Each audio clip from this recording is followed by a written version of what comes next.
جیسے مثال کے طور پر آخرت پر ایمان ہے، یا نبیوں پر ایمان ہے، یا کتابوں پر ایمان ہے، یا فرشتوں پر ایمان ہے، تو اللہ تعالیٰ پر ایمان لانے کے نتیجے میں ان سب چیزوں پر ایمان لانا آپ کا تقاضا پیدا ہو جاتا ہے۔ اور یہ کہا گیا کہ یہ وہ لوگ ہیں کہ جو ان سب چیزوں پر ایمان رکھتے ہیں۔ ایمان، جیسے کہ آپ نے قرآن میں اکثر پڑھا ہوگا، یہ کوئی اندھی اصطلاح نہیں ہے کہ آپ کو جو کہہ دیا ہے وہ آپ نے بغیر سوچ سمجھے ماننا ہے، بلکہ خداوند تعالیٰ جس چیز کے بارے میں چاہتا ہے کہ ہم ایمان کا اظہار کریں، ان کے بارے میں وہ یہ کہتا ہے یہ ساری وہ حقیقتیں ہیں کہ جس پر انسان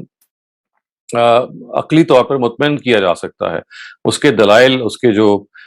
جتنے بھی اس کے حق میں ریزننگ ہے وہ موجود ہے، تاکہ جس چیز کو آپ کو ماننے کو کہا جا رہا ہے وہ کوئی بلائنڈ فیتھ کے طور پہ نہیں کہا جا رہا، بلکہ وہ ایک ایسے حقائق ہیں کہ جو عقلاً سمجھے جا سکتے ہیں، اور عقل کی روشنی میں ہم ان کا تعین بھی کر سکتے ہیں۔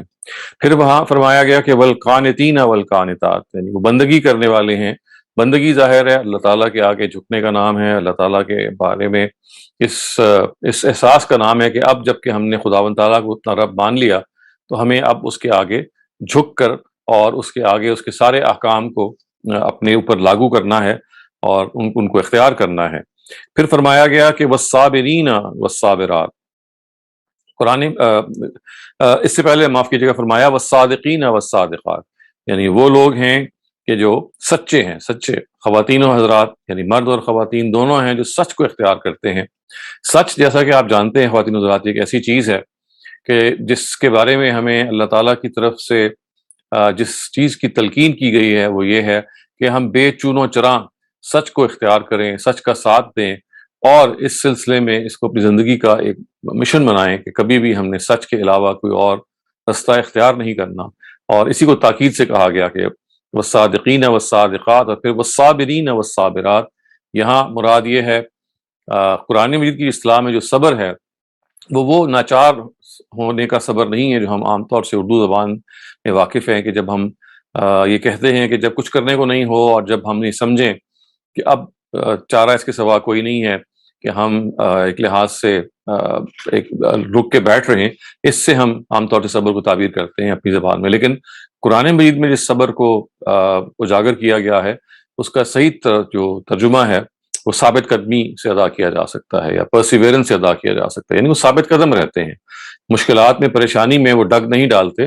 ان کے ہاں صبر کوئی ایک لاسٹ آپشن نہیں ہے، بلکہ وہ ڈٹ جاتے ہیں، وہ مقابلہ کرتے ہیں، تو یہاں ثابت قدمی کا مفہوم ہے۔ اور پھر کہا گیا کہ والخاشعین والخاشعات، یعنی وہ اللہ تعالیٰ کے آگے جھک کر رہنے والے ہیں۔ جھک کر رہنے والے ہیں یعنی کہ اس کے احکام کو، اس کی رضا کو، ان تمام چیزوں کو جس سے وہ خوش ہوتا ہے، ان سب کو وہ اپنے آگے ایک ایسی جگہ پہ رکھتے ہیں کہ جس کو ہم منبع اطاعت کہتے ہیں، کہ وہ ہر لحاظ سے ان کے آگے کبھی اس جگہ پہ نہیں کھڑے ہوتے کہ وہ سرکشی اختیار کریں۔ یعنی خشوع کا جو اپوزٹ ہے وہ سرکش نہیں ہوتے، اس معاملے میں وہ کبھی ریبیلیس نہیں ہوتے، بلکہ ان کے ہاں یہ خشوع موجود ہوتا ہے۔ اور پھر فرمایا گیا کہ والمتصدقین والمتصدقات، یعنی یہ وہ اہل ایمان ہیں کہ جو اللہ کی راہ میں دینے والے اور دینے والیاں ہیں۔ اللہ کی راہ میں دینے والے، ظاہر ہے ہم سب اس سے واقف ہیں کہ خداوند تعالیٰ نے جو ہمیں نعمتیں دی ہیں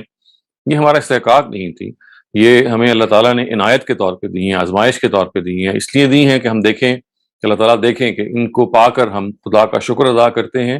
اور شکر ادا کرنے کی جو سب سے بڑا ذریعہ ہے وہ یہ ہے کہ ان نعمتوں کو ہم بانٹتے ہیں کہ نہیں، یا اوروں کے ساتھ، یا صرف ان کو ہم سینت کے اور اپنے پاس ان کو سنبھال کے رکھتے ہیں۔ تو یہ کہا گیا کہ نہیں، اہل ایمان وہ ہیں کہ جو اس سلسلے میں کھلے دل سے اللہ تعالیٰ کی راہ میں خرچ کرنے والے ہیں۔ پھر فرمایا گیا کہ والصائمین والصائمات، یہاں خاص طور سے جو نفلی روزے ہیں وہ مراد ہیں، کیونکہ ظاہر ہے کہ جو فرض روزے ہیں وہ تو بہرحال ہمیں فرض کے طور پہ رکھنے ہی ہیں، لیکن یہاں ایک کوالٹی کے طور پہ جب اس کو اجاگر کیا گیا تو وہ یہ ہے کہ ہم نفلی روزوں کا بھی اہتمام کریں۔ اور خواتین حضرات، ابھی رمضان کا مہینہ چند دن پہلے ہی ختم ہوا ہے، اور اس لحاظ سے ایک بڑی برمحل یہ ہمیں یاد دہانی ہے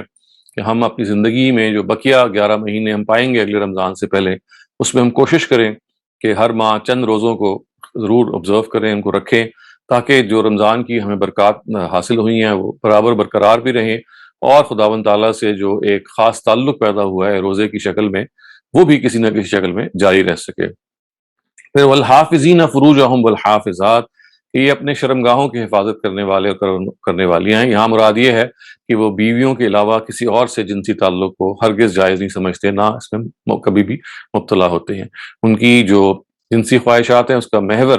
ان کی اپنی ازواج ہیں، اور ازواج کا اپنا جو تعلق ہے وہ ان کے اپنے شوہروں سے ہے، وہ کسی اور سے بھی ان کا اس طرح کا تعلق قائم نہیں ہوتا۔ اور اس کی ابتدا اسی سے ہوتی ہے، جیسے کہ ہم بہت دفعہ عرض کر چکے ہیں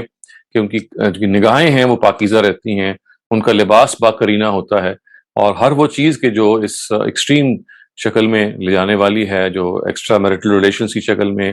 یا شادی بیاہ کے علاوہ جو تعلقات ہیں اس میں انسان کو پہنچانے میں وہ ان کی محافظت کرتے ہیں۔ اور پھر آخر میں فرمایا گیا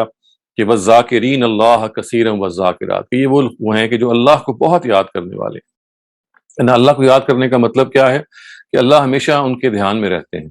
خداوند تعالیٰ صرف نماز ہی میں نہیں ان کے سامنے رہتے، بلکہ اپنے ہر زندگی کی انڈرٹیکنگ میں، چاہے وہ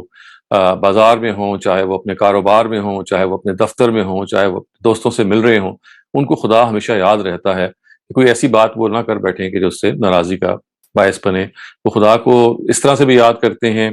کہ کوئی غلط کام نہ کریں، وہ اس طرح سے بھی یاد کرتے ہیں کہ اس کا شکر ادا کرتے ہیں، غلطی ہو جائے تو استغفار کرتے ہیں، کوئی عمدہ چیز ان کے سامنے آ جائے تو سبحان اللہ کہتے ہیں۔ تو یہ ساری وہ چیزیں ہیں کہ جو انسان کو اللہ سے متعلق کرتی ہیں۔ آخر میں کہا گیا کہ اعد اللہ لہم مغفرۃ واجرا عظیما، کہ ایسے لوگوں کے لیے اللہ تعالیٰ نے مغفرت اور اجر عظیم تیار کر رکھا ہے۔ اور اس لحاظ سے خواتین حضرات، یہ ایک بہت بڑی بشارت ہے ہمارے لیے کہ اگر ہم اپنی زندگی میں ان خصائص کو پیدا کر لیں، ان اوصاف کو پیدا کر لیں، تو اللہ تعالیٰ کی طرف سے مغفرت اور ایک اجر عظیم کا وعدہ ہے جو اس آیت میں کیا گیا ہے۔